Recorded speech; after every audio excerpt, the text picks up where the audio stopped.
Alors ici on est sur les planches de culture hors sol de l'exploitation horticole de Niort. Donc c'est là que sont produits les plantes en pot, hein, qui vont être destinées à la vente, soit pour les professionnels, soit pour les particuliers. Il faut savoir que pendant 3 ans, on a fait sur des moyens donnés par le ministère de l'Agriculture tout un diagnostic sur ce site-là, sur lequel il a été préconisé certains aménagements.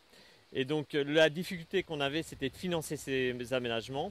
Et fort heureusement, donc la Fondation a fait un appel à projet qui nous a permis aujourd'hui d'assurer le financement de l'intégralité des aménagements qui avaient été prévus. Alors, le chantier école a consisté à refaire des berges naturelles sur les bassins de récupération d'eau de la pépinière.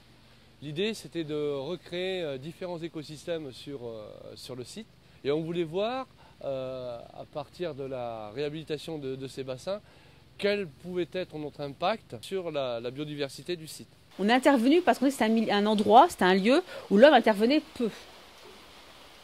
On venait nettoyer une fois par an, donc on s'est dit que c'était peut-être l'occasion de créer une zone non anthropisée, où on vient une fois par an, et essayer de recréer différents écosystèmes, voir comment ils allaient être colonisés et à quelle vitesse ils allaient être colonisés.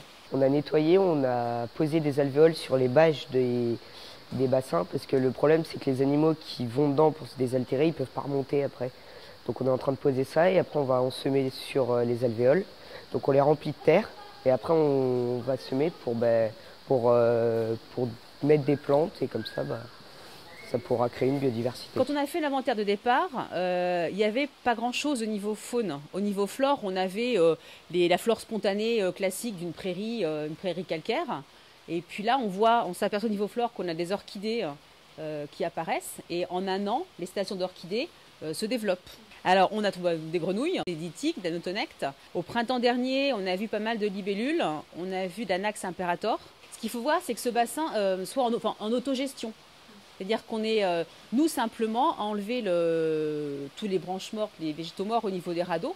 Mais voilà, que les espèces se régulent toutes seules. Que la chaîne alimentaire se fasse de façon que les espèces se régulent. Sinon, on a juste à intervenir pour enlever la végétation en trop. On peut dire qu'il est autorégulé.